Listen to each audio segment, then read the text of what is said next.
नमस्कार दोस्तों, मैं इंजीनियर गोविंद झा आप सभी का अपने YouTube चैनल पे स्वागत करता हूं। जी हां दोस्तों, आज मैं आपके सामने एक वीडियो लेके उपस्थित हूं जिस वीडियो का टाइटल है बदहाल बिहार।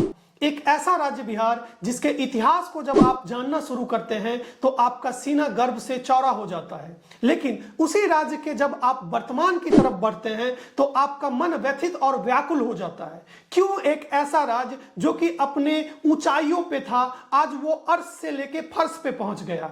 कौन कौन से लोग हैं जो इसके लिए जिम्मेदार हैं? इस बिहार के इतने समृद्धशाली इतिहास को धूमिल करने के लिए कौन कौन से लोग जिम्मेदार हैं? क्यों यहाँ के युवा, यहाँ के किसान, यहाँ के लोग जो है इतने जो है सताए जाते हैं, लोगों के द्वारा प्रताड़ित किए जाते हैं? क्यों दर दर की ठोकरें खाते हैं? आज के इस वीडियो में इन्हीं सवालों के साथ मैं आपके सामने आया हूं। अक्सर जब भी आप अपने वर्तमान के परेशानियों को लेकर आगे आते हैं तो अक्सर आपको अपने इतिहास गिना के आपको चुप करवा दिया जाता है। आपको बताया जाता है कि बिहार एक ऐसा राज्य है जहां से इतने आईएएस आईपीएस निकलते हैं, लेकिन उसकी सच्चाई आपको नहीं बताई जाती है। तो आज के इस वीडियो में मैं सारी चीजें आपके सामने क्लियर करूंगा और कुछ सवाल मैं आपके सामने छोड़ के जाऊंगा, जिन सवालों को आपके अपने जनप्रतिनिधि से पूछना है कि क्यों हमारा बिहार जो इतिहास में इतनी सारी चीजों को समा के रखा था आज वो इतना बर्बाद हो चुका है। दोस्तों, सबसे पहले तो मैं आपको इतिहास दिखाता हूं कि बिहार का इतिहास क्या था, जिससे थोड़ी देर के लिए आप भी अपने आप को गौरवान्वित महसूस कर सके।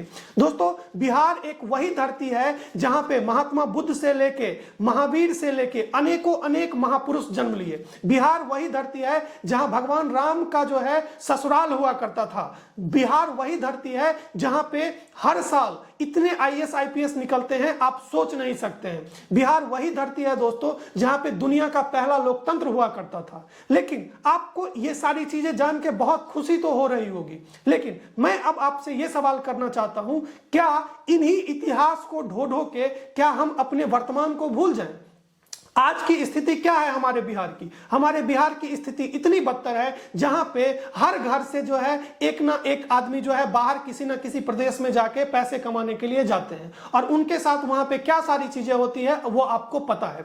यहाँ के बच्चे आपको पता है कोटा से लेके दिल्ली से लेके अनेक जगहों पे जाते हैं पढ़ाई करने के लिए।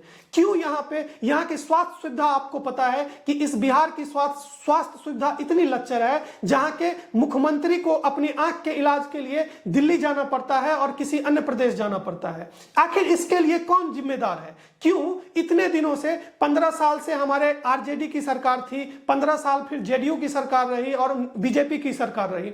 आखिर सब लोग एक दूसरे की कमियां तो गिनाते हैं, लेकिन हमारे बिहार को समृद्ध कौन बनाएगा? कौन लोग इसके लिए जिम्मेदार हैं? आज बिहार मजदूरों की एक फैक्ट्री बन चुकी है। यहाँ की शिक्षा व्यवस्था इतनी लच्चर है जिसके बारे में आपको जान के हैरानी होगी। इसके लिए कौन से लोग जिम्मेदार थे? बारी बारी से इन चीजों के ऊपर अगर हम बात करें तो सबसे पहले आपको पता होगा कि बिहार में कहते हैं कि लालू जी जो थे वो लोगों के लिए, गरीबों के एक मसीहा के तौर पे उभर के आए। लेकिन कहते हैं ना कि जो लोग मसीहा के तौर पे उभर के आते हैं कब वो उन्हीं लोगों के ऊपर जो है अपना शासन करना शुरू कर देते हैं और कब वो दीमक की तरह उन्हीं लोगों को खाना शुरू कर देते हैं उन्हें पता भी नहीं चलता है। अक्सर आपको पता है कि बिहार जाति के मुद्दों में उलझा रहा है और जिसने इस बिहार को इतने यहाँ जो अर्श से फर्श तक पहुंचने की कहानी है, कहीं ना कहीं जाति इसके लिए एक सबसे बड़ा फैक्टर रहा है।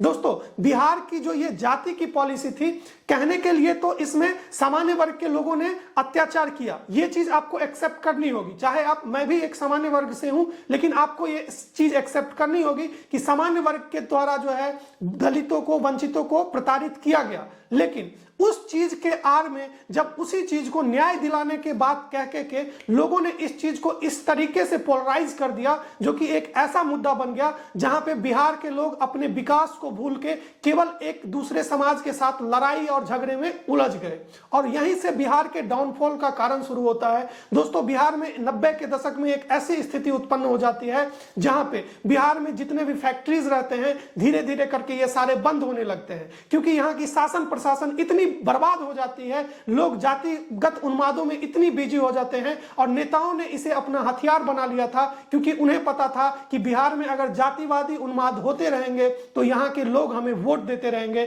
और हमारी सरकारें चलती रहेगी। और यही कुछ होता है बिहार में जो है, इस तरीके से जातिवादी उन्माद होते हैं जिससे कि बिहार अपने प्रगति को तो भूल ही जाता है और धीरे धीरे कदम उसके पीछे चले जाने लगते हैं और बिहार अपने आप को बर्बादी की तरफ लेके जाया जाने लगता है। दोस्तों, बिहार में इतनी सारी फैक्ट्रीज थी, चाहे वो गन्ना मिल हो, जूट मिल हो, धीरे धीरे करके यहाँ के प्रशासन शासन को देख के ये सारी चीजें बंद होने लगती है। क्योंकि आपको पता है कि एक राज्य, एक देश का विकास तभी हो सकता है जब वहां का शासन प्रशासन अच्छा हो, कानूनी व्यवस्था अच्छा हो, वहां का जो है इंफ्रास्ट्रक्चर अच्छा हो। लेकिन आपको तो पता है कि यहाँ का ये एक ऐसा राज्य है जहां पे लोग सरकार में इसलिए आते हैं कि वो अपना ऐसा मंत्रालय खोजे जिसमें कि उनको पैसा बन सके। दोस्तों, ये लोग कह के तो ये आते हैं कि हम आपके लिए आ रहे हैं, हम आपकी बातों को उठाएंगे, लेकिन कब ये 100 करोड़ के 100 करोड़ या 1 करोड़ की जो पार्टी होती है वो पार्टी कब 500 करोड़ की बन जाती है आपको पता भी नहीं चलता है। तो ये कहां से इनके पैसे आते हैं? तो कहीं ना कहीं ये सारे भ्रष्टाचार करके ये लोग इतने पैसे उगाही करते हैं और उसी से फिर हमारे ऊपर शासन करते हैं। कहने के लिए तो हमारी ये आवाज उठाते हैं, लेकिन धीरे धीरे करके ये हमारे ही आवाज को दबाते जाते हैं और एक दिन ऐसा आता है जब हमें समझ ही नहीं आता है कि अब हमें करना क्या है। बिहार में जिस तरीके से पिछले 30 साल को अगर लिया जाए तो एक दूसरे पे प्रत्यारोप तो करते रहे, चाहे वो बीजेपी, जदयू और आरजेडी की सरकार हो, लेकिन इन लोगों ने बिहार के जनता के बारे में नहीं सोचा। बिहार को इस गर्त में इन लोगों ने धकेला है जहां से बिहार को उबरने में कई साल लग जाएंगे। लेकिन अगर बिहार की जनता जागती है, ये अगर अपने जनप्रतिनिधि से सवाल पूछना शुरू कर दे कि आज हमारे यहाँ शिक्षा व्यवस्था इतनी लच्चर क्यों थी, पिछले 20 सालों से शिक्षा व्यवस्था की आप क्या स्थिति थी आप देख सकते हैं। लेकिन आज के टाइम में ये लोग कह रहे हैं कि बिहार में हमने इतने शिक्षकों की बहाली कर दी। तो आपने पिछले 20 साल से बिहार के शिक्षा व्यवस्था को कितनी बर्बाद की है आप सोच सकते हो। आप आज बोल रहे हो कि ये शिक्षक इनसे परीक्षा ले रहे हैं, ये कर रहे हैं, आखिर इतने दिनों से आप क्यों बैठे हुए थे? वैसे तो आपको जान के बहुत ताजुब होगी कि एक अच्छे समाज की कल्पना आप तभी कर सकते हैं जब वहां पे एजुकेशन सिस्टम अच्छा हो। लेकिन हमारे देश की बात करें तो आजादी के बाद आपको 2002 में आके जो है शिक्षा को मूल अधिकार बनाया गया। 6 से 14 साल के बच्चों को शिक्षा का मूल अधिकार बनाया गया। आप सोचिए, हम एक ऐसे देश में रह रहे हैं जहां पे शिक्षा को मूल अधिकार बनने में 2002 लग गया, जो देश 1947 में आजाद हो गया था।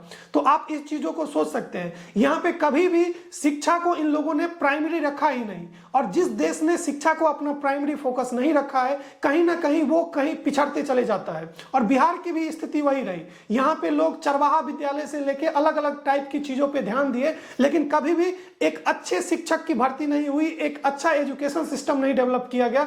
हमेशा 5 साल के चीजों पे ध्यान देके इन लोगों ने वोट तो बटोरा, लेकिन उन्हीं समाज का नुकसान किया जिनके लिए ये आवाज बन के आए थे। जिन लोगों को इन्होंने कहा था कि मैं आपका आवाज बन के आया हूं, उन्हीं लोगों को इन लोगों ने दबाना शुरू किया, उन्हीं लोगों के बच्चों के भविष्य के साथ इन्होंने खिलवाड़ किया।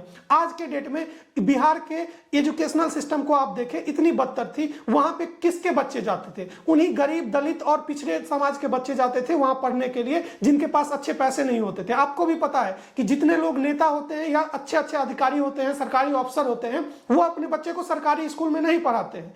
भले ही वो सरकार को ये रिपोर्ट तो जरूर देते हैं कि ये स्कूल बहुत अच्छे से रन कर रहा है, इसमें कोई कमी नहीं है, क्योंकि उनको घूस मिल जाता है। लेकिन वो अपने उनसे आप पूछिए कि क्या अगर ये स्कूल अच्छा चल रहा है, आप अगर सरकार को रिपोर्ट दे रहे हैं कि ये स्कूल बहुत अच्छे से रन कर रहा है, तो क्या आप अपने बच्चे को इस स्कूल में पढ़ाना चाहेंगे, इस सरकारी स्कूल में पढ़ाना चाहेंगे?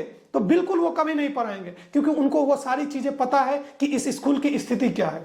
कितना भी बीपीएससी से आप कहीं से भी यूपीएससी से शिक्षक लेके आ जाए, लेकिन जो हमारी बिहार की स्थिति बन चुकी है वो संभालने में बहुत ज्यादा टाइम लग जाएगा। क्योंकि दीमक की तरह ये लोग खा रहे हैं उन चीजों को, जड़ में बैठ के दीमक की तरह खा रहे हैं। जब तक ये लोग भ्रष्टाचारी लोग जो है जड़ से नहीं हटेंगे, तब तक जो है इसका सिस्टम सुधार नहीं होगा। प्रशासन हो या और भी चीजें, हर जगहों पे यही सारी चीजें देखने को मिलती है। तो दोस्तों, इस वीडियो में हम लोग इतना ही रखते हैं। आगे आपको अगर ये वीडियो अच्छा लगा हो तो इस चैनल को सब्सक्राइब कर लीजिए। प्रत्येक संडे को मैं आपके लिए एक वीडियो लेके आऊंगा और वहां पे बिहार के बारे में हम लोग बात करेंगे, क्योंकि हम लोग बिहार से हैं। तो पहले हमारी प्राथमिकता होनी चाहिए कि बिहार के मुद्दों पे बात की जाए, किस तरीके से हमारा बिहार एक समृद्ध बिहार बन सके, किस तरीके से बिहार अपने पुरानी इतिहास को फिर से दोबारा प्राप्त कर सके, इसके ऊपर यहाँ के युवाओं को बात करना चाहिए, अपने राजनेताओं से सवाल पूछना चाहिए, चाहे वो किसी भी पार्टी के हो। अक्सर हम लोग पार्टियों में उलझ के रह जाते हैं कि हम आरजेडी के हैं, हम बीजेपी के हैं, हम जेडीयू के हैं, और अक्सर हमारा जो पतन का कारण है कहीं ना कहीं यही होता है, क्योंकि हम अक्सर पार्टियों के इस होर में तो लग जाते हैं, उन्हें अपना फायदा तो दे देते हैं लेकिन हमारा फायदा नहीं होता है। हम अपने वोट को बेच लेते हैं, 500,000 रुपया में बेच लेते हैं, कभी जाति के नाम पे बेच लेते हैं, लेकिन हमारी जो मेन मुद्दा होती है उसे हम भूल जाते हैं और फिर हम 5 सालों तक कहते रहते हैं कि हमारे ऊपर अत्याचार हो रहा है। तो अब 2025 में चुनाव है, आप लोग उन नेताओं को चुनिए जो आपके लिए काम करे, आपके समाज के लिए काम करे, आपके ऊपर अच्छे से काम कर सके। ऐसे नेता को मत चुनिए जो कि आए और 5 साल में वोट एक बार आप जिता दें तो फिर से वो 5 साल बाद ही आपको दर्शन दे। ऐसे नेताओं से आप सवाल पूछिए। दोस्तों, इस वीडियो में इतना ही रखते हैं। अगर आपको हमारा चैनल पे ये वीडियो अच्छा लगा हो तो चैनल को सब्सक्राइब कर लीजिए, बेल आइकन को दबा लीजिए। तब तक के लिए धन्यवाद।